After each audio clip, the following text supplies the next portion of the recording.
Hola, bienvenidos al curso de Electrónica B. Mi nombre es Marcelo Pérez y hoy veremos la clase número 19, Diseño de filtros utilizando tablas.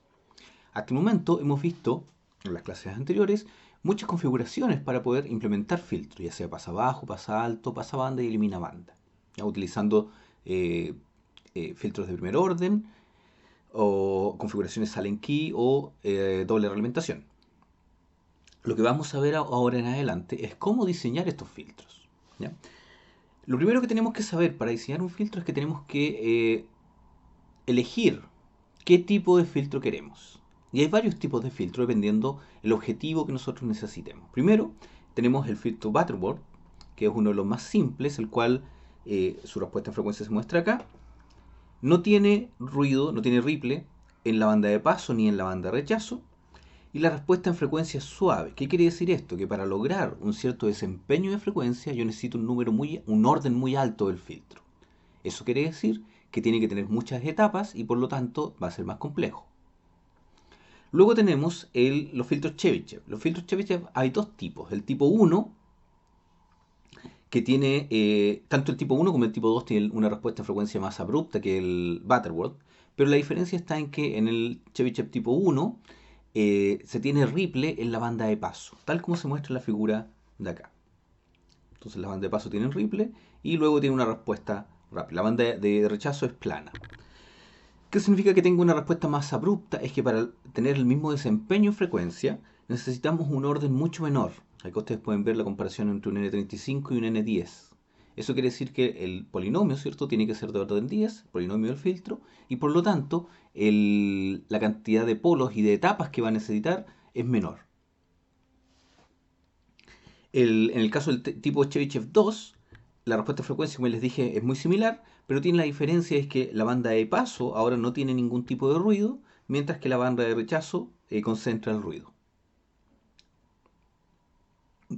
Eh, Luego tenemos los filtros Cauer o filtros elípticos, los cuales tienen eh, la respuesta en frecuencia más rápida, ¿cierto? Por lo tanto necesita un orden menor que todos los anteriores, pero tienen la desventaja de que tienen ripple tanto en la banda de paso como en la banda de rechazo. ¿Ya? En este caso pueden ver un filtro elíptico, acá abajo se muestra al final, con las dos bandas de ruido en el paso y en el rechazo. Y para lograr el mismo desempeño en frecuencia que los otros filtros, necesitan solamente un orden de 5. Eso quiere decir que el filtro es más simple, simplemente de forma simple tiene menos etapas. Ahora, como pueden ver, hay un compromiso entre el orden del filtro, o sea, su complejidad, la cantidad de etapas que tiene, y el desempeño en frecuencia.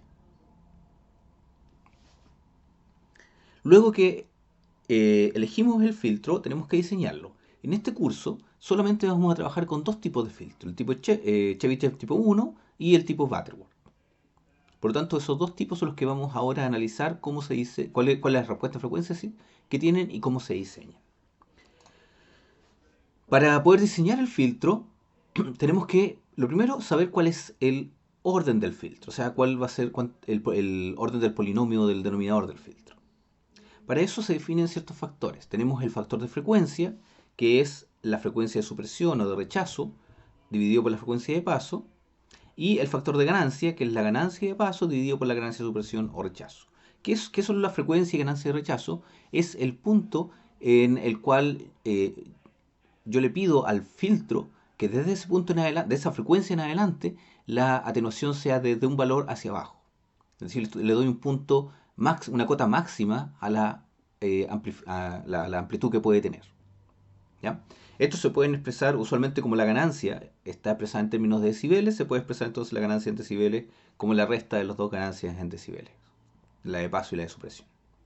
Una vez que tenemos las dos ganancias, podemos calcular el orden del filtro Butterworth y se calcula a través de esta ecuación con la ganancia real y con esta ecuación en el caso que usen la ganancia en decibeles. ¿Ya? Es la misma ecuación una y la otra. ¿Para qué sirven estos factores de frecuencia y de ganancia? Nos permiten normalizar el filtro, la respuesta del filtro tanto en frecuencia como en amplitud, de tal forma de que podamos reducir, no haya que hacer un diseño específico para cada uno de los filtros y de las frecuencias que podamos tener, sino que lo podamos reducir siempre al mismo tipo de filtro, es decir, un filtro normalizado, un filtro que tiene ganancia 1 y que tiene una frecuencia de corte 1. Esta es la respuesta de un filtro Butterworth normalizado. Como ya les mencioné, tiene una ganancia unitaria, es decir, 0 decibeles, y tiene una frecuencia de corte 1, de frecuencia 1. Dependiendo el orden del filtro, pueden ver que la pendiente va disminuyendo. Para el orden 1 es la línea roja que tenemos acá, que baja en 20 decibeles por década, la línea 2 son 40 decibeles por década y así sucesivamente. Eso quiere decir que mientras más alto el rango del filtro, ¿cierto? El orden del filtro, más fácilmente va a cumplir con los requerimientos de diseño, de frecuencia, de atenuación. ¿Ya? Por ejemplo, si supongamos que tenemos un factor de frecuencia de 3, eso significa que nuestra frecuencia de corte, por ejemplo, de supresión, perdón, de rechazo, es, no sé, 30 kHz y la frecuencia de paso o de corte es de 10 kHz. Ahí tenemos una relación de 3. Pero se cumpliría la misma relación si es que mi filtro es de 6 kHz a 2 kHz o de 1 mega a 333 kilos. Siempre se va a cumplir la relación de 3 y por lo tanto todos se pueden diseñar de la misma forma.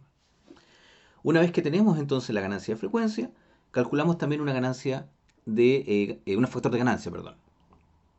En nuestro caso nos dimos un factor de ganancia de menos 35, que va a ser consistente durante toda la clase para que podamos comparar los distintos filtros. Y podemos ver lo siguiente. Para un filtro de orden 1, cuando llegamos a una frecuencia normalizada de 3, no es capaz de dar la atenuación que nosotros necesitamos. Solamente da una atenuación del orden de 10 decibeles. Un filtro de orden 2 da cerca de 20. Un filtro de orden 3 da cerca de 30. Y el filtro de orden 4 recién puede cumplir con estos 35 decibeles. Es decir, los primeros 3 filtros, si analizamos la figura, no son capaces de cumplir con la especificación de frecuencia que nosotros le dimos. Solamente el filtro 4 en adelante. Ahora, ¿qué pasa si en lugar de hacerlo gráficamente, lo hacemos con la ecuación que está acá abajo, reemplazamos los valores, nos va a dar que el n es 3.66. Y este n se tiene que redondear al entero superior. ¿Por qué? Porque son el número de etapas que podemos implementar un filtro, o el orden del filtro es un número entero. ¿Ya? ¿Y por qué al entero superior? Porque si nos fuéramos al entero inferior, por ejemplo en este caso al 3, el 3 no sería capaz de cumplir con los requerimientos de frecuencia. El 4 las cumple en forma, se sobrepasa el rango que nosotros necesitamos, pero precisamente eso es lo que queremos, que sea menor a ese valor. Ahora, analicemos un poco el filtro Butterworth. Para esto, vamos a escribir la función de transferencia normalizada, que es una ganancia unitaria en el numerador y una serie de polos, una productoria de polos en el denominador. El orden de la productoria, ¿cierto?, corresponde con el orden del filtro. Recuerden que este es un filtro pasa abajo, lo que vamos a analizar durante toda la clase de hoy. Estos polos que están en el denominador se pueden calcular a partir de esta ecuación. Y si ustedes analizan bien esta ecuación es la ecuación de un círculo. Y efectivamente, si ustedes ven los polos que hay acá y ustedes lo grafican en términos del plano real e imaginario, pueden ver que estos polos siempre corresponden o siempre están en una trayectoria que es un círculo unitario en el plano real, en la parte negativa del plano real imaginario. Y los polos, dependiendo del orden del filtro, esos polos se van a localizar siempre en ese círculo. O sea, en este caso muestro 4 polos. Si tuviéramos 5 polos, se seguirían localizando dentro del círculo. Si tenemos 2 o 3 o el número que tengamos, siempre van a estar dentro de este círculo. Además, otra característica es que estos polos están equidistanciados. Es decir, la distancia que hay entre un polo y otro polo, y considerando que además que esto es un círculo, el ángulo va a ser el mismo con respecto a todos los demás. Todos tienen que tener el mismo ángulo. Ahora, como sabemos que esta trayectoria, ¿cierto?, esta trayectoria circular es fija y lo único que cambia es la cantidad de polos que hay dentro de esa trayectoria, es posible escribir esos polos en forma explícita y por lo tanto generar tablas con las cuales nos podemos ayudar para diseñar los filtros. Esas tablas son como las que ustedes ven aquí, en donde aparece el orden del filtro, un polinomio normalizado y los polos. En este caso tenemos el S más 1, el polinomio normalizado para el orden 1, y este tiene un solo polo que está en menos 1, que estaría aquí. en esta situación. Ahora, en la literatura van a encontrar distintas tablas. Algunas muestran el polinomio normalizado, algunas muestran solamente los polos. En este caso pusimos una que mostraba los dos elementos. Para el segundo orden tenemos esta ecuación y podemos ver que tenemos dos polos, a menos 0,7 y 0,7, el conjugado. Eso significa que estarían por acá. Uno estaría acá en 0,7, 0,7, ¿cierto? 45 grados, y el otro estaría en su conjugado. Podemos ver el de 3 polos y podemos ver el de 4, que es el que se muestra aquí. Y efectivamente pueden ver que tiene un polo conjugado con una parte real de menos 0,38 y más menos J0,92, que correspondería a este de acá arriba y a este de acá abajo. Y tenemos otro polo conjugado también en menos 0,92 más menos J0,38, que corresponde a este polo y a este de abajo. Entonces ustedes pueden ver que efectivamente el cálculo de polos usando esta ecuación de arriba está reflejada en esta tabla. Como normalizamos el filtro, es decir, siempre tiene ganancia 1 y frecuencia de corte 1, la tabla siempre es la misma. Y ustedes pueden encontrar tablas de hasta orden 20 si no necesitan, en las distintas literaturas. ¿Ya? Veamos ahora el tipo Chebyshev. El tipo Chebyshev es un poco más complejo porque además incorpora el aspecto del Ripley, que tiene que también ser diseñado.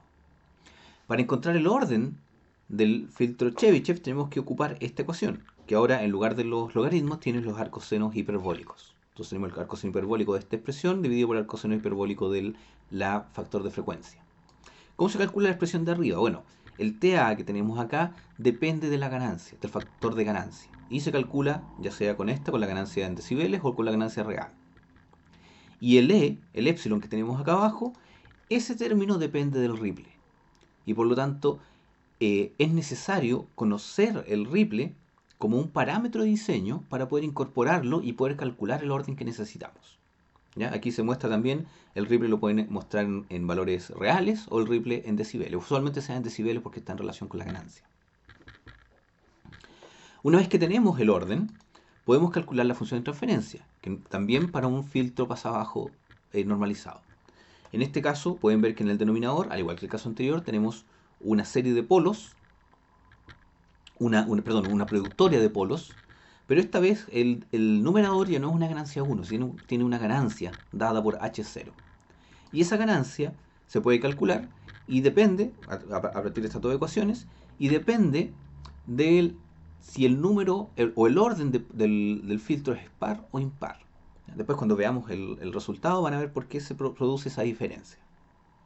Bien, entonces con esto, con esta ganancia, ¿cierto? Pueden calcular la ganancia a partir de los polos y los polos se ubican de esta forma, los pueden calcular de esta forma, donde el factor R y el factor gamma dependen de el Ripley, ¿cierto? El E, el epsilon y el N, el orden del filtro.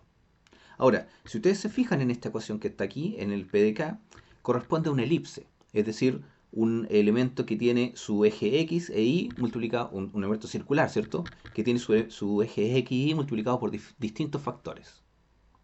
Y ustedes pueden ver que efectivamente, dependiendo el Ripley, dependiendo el factor R y gamma, podemos identificar que se generan elipses en el plano real imaginario.